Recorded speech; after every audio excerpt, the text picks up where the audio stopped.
হিংসামুক্ত ভোটের কামনায় ব্যারাকপুর অন্নপূর্ণা মন্দিরে পুজো দিলেন ব্যারাকপুর বিধানসভা কেন্দ্রের বিজেপি মনোনীত প্রার্থী কৌস্তব বাগচি। নাম ঘোষণা হওয়ার সাথে সাথেই কর্মীদের সাথে নিয়ে ব্যারাকপুর অন্নপূর্ণা মন্দিরে পুজো দেন তিনি। প্রার্থনা করেন, নিজের জয়লাভের কথা না মুখে বললেও অশক্তির সাথে ভগবান নেই, ভগবান যেন ব্যারাকপুরে ভালো রাখে, এমনটাই বললেন বিজেপি প্রার্থী কৌস্তব বাগচি। কিছুই না, আমাদের তো যে কোনো শুভ কাজ করার আগে আমরা তো মায়ের কাছে আসি। তো মায়ের কাছে আলাদা করে কিছু চাওয়ার নেই, মাকে প্রার্থনা করলাম, মায়ের কাছে প্রার্থনা করলাম ভোট যাতে হিংসা মুক্ত হয়, যেই জিতে ভোটটা যেন হিংসা মুক্ত হয়। আর কখনো তো মা তো কখনো অপশক্তির সাথে থাকে না, তো সেই কারণে আলাদা করে চাওয়ার কিছু নেই। মানে এটা খুব স্বাভাবিক ব্যাপার যে মা অপশক্তির কোনোদিন সাথ দেয়নি। অপশক্তি যারা অনাচারকারী তাদের সাথে কোনোদিনই ঈশ্বর তাদের সাথে থাকে না। আমি শুধু মায়ের কাছে করজোরে প্রার্থনা করে গেলাম ব্যারাকপুরটা যেন ভালো থাকে, ব্যারাকপুরের ভোট তথা সারা বাংলার ভোট যেন হিংসামুক্ত ভোট হয়। এইখানকার মানুষজনদের যে দুঃখ দুর্দশা, বিশেষ করে এই মিল মজদুর যে শ্রমিক, তাদের জন্য যেন আগামী দিন আমি জিতে কিছু করতে পারি। এখানকার বহু জায়গাতে রাস্তাঘাট থেকে শুরু করে বহু মানুষের বহু সমস্যা আছে ব্যারাকপুরের বা এই সমস্ত জায়গায়। এই কলেজ থেকে শুরু করে সুরেন্দ্রনাথ কলেজ থেকে শুরু করে বিএন বোস হাসপাতাল, এগুলোর পরিকাঠামোগত মান উন্নয়ন, এই সমস্ত যে আমার দৃষ্টিভঙ্গি যেগুলো আছে, যা আছে সেগুলো যেন আমি সঠিকভাবে রূপায়ণ করতে পারি এবং সর্বোপরি এই গোটা রাজ্য জুড়ে মানুষ যেন খুব শান্তিতে এবং নির্বিঘ্নে ভোট পর্বটা মেটাতে পারে। এটা আমার একদম মায়ের কাছে এটাই প্রার্থনা ছিল।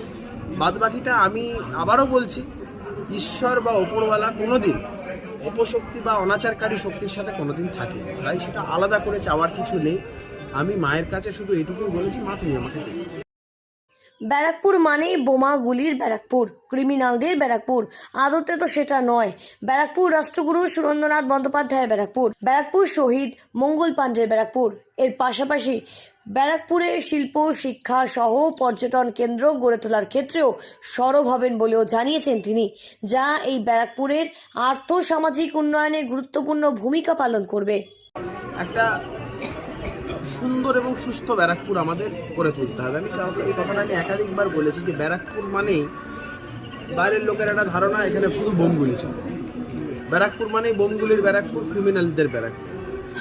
আদতেও তো আমার ব্যারাকপুরটা ক্রিমিনালদের ব্যারাকপুর নয়, রাষ্ট্রগুরু স্যার সুরেন্দ্রনাথ ব্যানার্জির ব্যারাকপুর এটা, শহীদ মঙ্গল পাণ্ডের ব্যারাকপুর এটা, এই ব্যারাকপুর অন্নপূর্ণা মন্দিরের ব্যারাকপুর, গান্ধীঘাটের ব্যারাকপুর।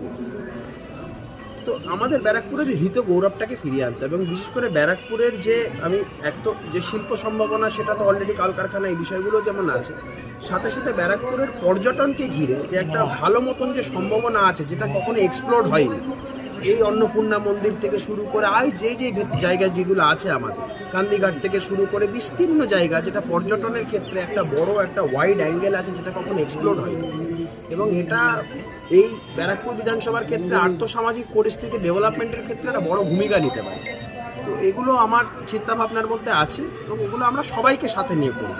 আমি আপনাদের মাধ্যমে শুধু একটা কথাই বলবো, সমগ্র ব্যারাকপুরবাসী যারা আছেন ব্যারাকপুর বিধানসভায়, যারা দেবতুল্য, যারা ভোটার যারা রয়েছে, তাদের যদি আমার ক্ষেত্রে কোনো সাজেশন থাকে, আমার ব্যক্তিগত কৌস্তব বাগচির যদি কোথাও কোনো চলার ভুল হয়, কোথাও কিছু বলার ভুল হয়, বা কেউ যদি কোনো কিছু চান যে আমার এটা করা উচিত, ব্যক্তিগতভাবে আমি সবার কাছে করজোরে হাত জোর করে আবেদন করব যে আমার বাড়ির দরজা 24 ঘন্টা খোলা, দয়া করে এসে আমি সবার সাজেশন ওপেন হার্টেডলি অ্যাকসেপ্ট করব। আর আমি কোনো রাজনৈতিক দলের মধ্যে কোনো মতভেদ, কোনো মতবিরোধের মধ্যে কিচ্ছুর মধ্যে নেই। গতকাল আমি তৃণমূল পার্টি অফিসে 24 নম্বর ওয়ার্ডে তৃণমূল কংগ্রেসের একটা কার্যালয় আছে, আমি সেখানে গিয়ে পর্যন্ত লোকজনের সাথে হাত জোর করে নমস্কার করে তাদের সাথে কুশল বিনিময় করেছি। আমি ব্যারাকপুর স্টেশন রোডে যে সিপিআইএমের যে পার্টি অফিস আছে, জোনাল পার্টি অফিস যেটা, সেখানে গিয়েও পর্যন্ত সিপিএম পার্টির যারা নেতৃত্ব আছেন, কর্মী সমর্থক আছেন, তাদের কাছেও হাত জোর করে করজোর করে তাদের সাথে কুশল বিনিময় করেছি। আমাদের এই ব্যারাকপুরের এই যে সুন্দর বাতাবরণটা, এটা আমাদের সবাইকে ঠিক রাখতে হবে, মা বাদবাকিটা দেখে। এই দিন অন্নপূর্ণা মন্দিরে পুজো দিয়ে ভোট প্রচার শুরু করেন কৌস্তব বাগচি। ব্যারাকপুর পৌরসভার অন্তর্গত 3 নম্বর ওয়ার্ডের বিভিন্ন এলাকা ঘুরে ঘুরে জনসংযোগ সারলেন তিনি। একবার সুযোগ দিন বলে তার ভোটারদের কাছে আবেদনও করেন। এলাকার সার্বিক উন্নয়নের আশ্বাস দেন এলাকাবাসীদের। প্রথম দিন থেকেই ভোট প্রচারে একেবারে খোশ মেজাজে দেখা গেল বিজেপি প্রার্থী কৌস্তব বাগচিকে। একেবারে হাসি খুশি আনন্দে তিনি এলাকার বিভিন্ন জায়গা ঘুরে ঘুরে তিনি 3 নম্বর ওয়ার্ডে জনসংযোগ কর্মসূচি পালন করলেন। ব্যারাকপুর থেকে পার্থপ্রতিম হালদারের রিপোর্ট, সঠিক বার্তা।